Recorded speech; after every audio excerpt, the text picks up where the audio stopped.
Selon un rapport, Tesla surestime l'autonomie de ses véhicules.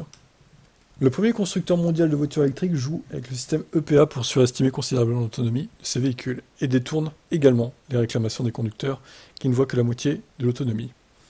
L'enquête de Reuters révèle de nombreux détails sur les chiffres gonflés que les experts en VE connaissent depuis des années, qualifiant charitablement d'optimistes les estimations de l'autonomie Tesla. Alors je mets cette vidéo sur Electib, vu que c'est un peu négatif sur Tesla du coup. On va dire que je mets ici les trucs négatifs sur Tesla et les trucs importants, et le reste sur TeslaTib, les trucs positifs, notamment. Vu que c'est une chaîne pro-Tesla, je vais pas dire du mal de Tesla dessus, quoi, n'est-ce pas? Vous comprenez la logique, je pense. Alors, si vous êtes possesseur vous-même d'une Tesla, dites-moi si, effectivement, l'autonomie est surestimée ou pas. J'ai pas l'impression, personnellement, que ce soit le cas. J'ai pas de Tesla, mais il me semble pas que ce soit le cas. Ça me paraît plutôt être une autonomie réaliste. Bref, dites-moi en commentaire, hein.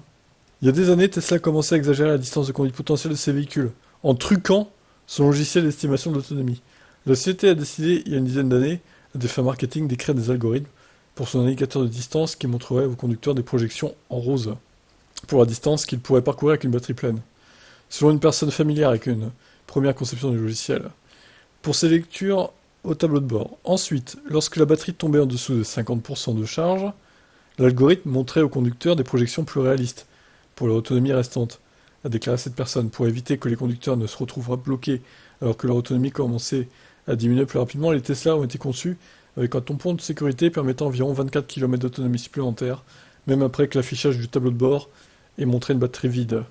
Ouais, alors les 24 km, ça doit dépendre du modèle et de la taille de la batterie, je pense, hein. C'est pas sur toutes les Tesla pareil, modèle S, X, 3Y, etc. La directive de présenter les estimations de la fourchette optimiste est venue du directeur général de Tesla, Elon Musk. Elon voulait montrer les bons chiffres d'autonomie lorsqu'il est complètement chargé, a déclaré la personne, ajoutant « Lorsque vous achetez une voiture sur le terrain en voyant une autonomie de 350 miles ou 400 miles, ça vous fait vous sentir bien. » L'inflation des chiffres par rapport à la réalité a été facile à repérer pour la plupart des gens.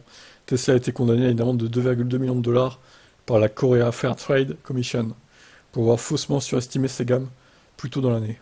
Même en été, le modèle Y 2021, qui annonce une autonomie de 326 miles, a à peine atteint 250 miles et se rapproche en moyenne de 200 miles.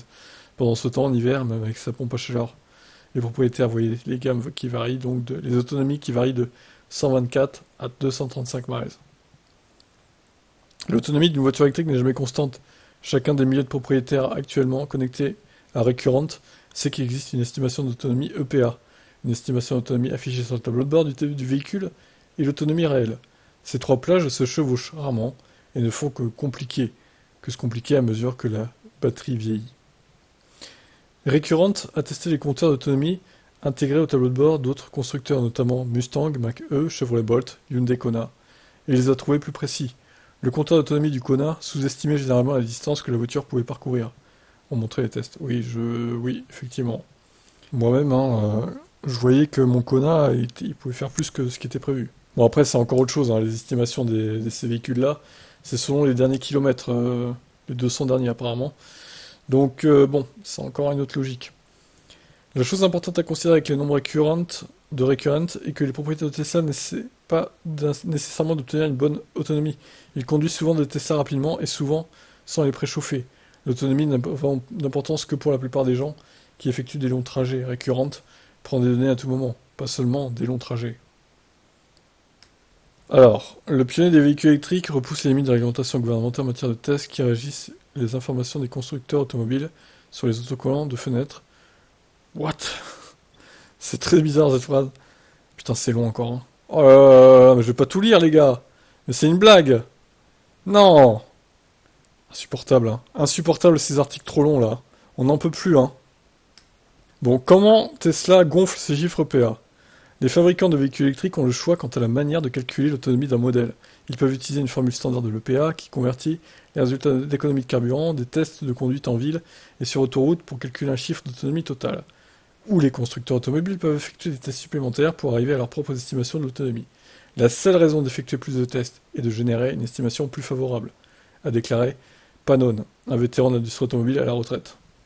Tesla effectue des tests d'autonomie supplémentaires sur tous ses modèles. En revanche, de nombreux autres constructeurs automobiles, dont Ford, Mercedes et Porsche, continuent de s'appuyer sur la formule de PA pour calculer l'autonomie potentielle, selon les données de l'agence pour le modèle 2023. Ça produit généralement des estimations plus prudentes, a-t-il déclaré. Mais selon le rapport, l'EPA dépasse les chiffres et ne baisse que légèrement les estimations de Tesla. Les données de l'EPA obtenues par Reuters via la loi de la liberté d'information ont montré que les audits ont obligé Tesla à réduire de 3% en moyenne l'autonomie estimée de toutes les voitures. L'autonomie projetée pour un véhicule, le modèle Y 2021 Long Range, 4 roues motrices, a chuté de 5,15%. L'EPA a déclaré que toutes les modifications apportées aux estimations d'autonomie de Tesla avaient été apportées avant que la société n'utilise les chiffres sur les autocollants de fenêtres.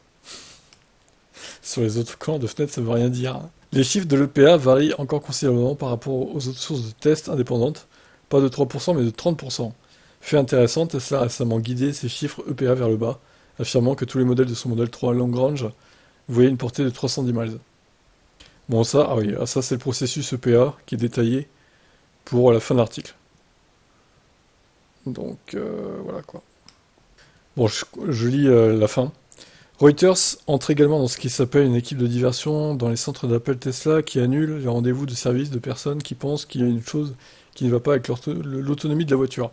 Ce n'est guère controversé puisque les centres de service Tesla ne sont pas en mesure d'aider les clients au-delà de leur faire savoir comment augmenter l'autonomie et commencer leur trajet avec des batteries chaudes et bien sûr conduire lentement.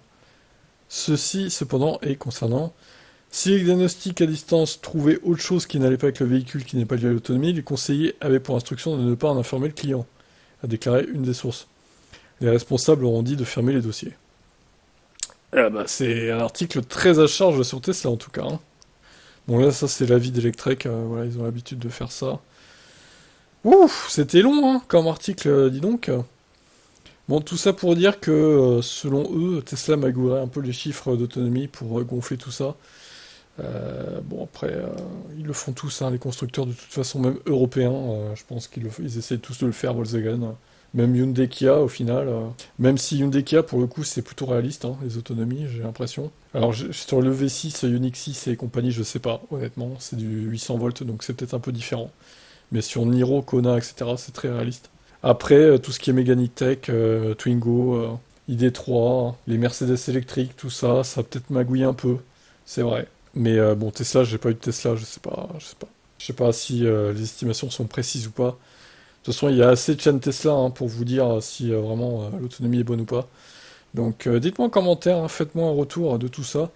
Est-ce que vous pensez, vous, que Tesla magouille les autonomies pour vendre leur modèle le mieux possible et pour être dans la catégorie des grosses autonomies, hein, forcément, c'est plus vendeur. Donc dites-moi tout ça en commentaire, ça m'intéresse de savoir et ça intéressera sûrement aussi les gens qui hésitent à acheter une Tesla. Du coup, allez, bye bye.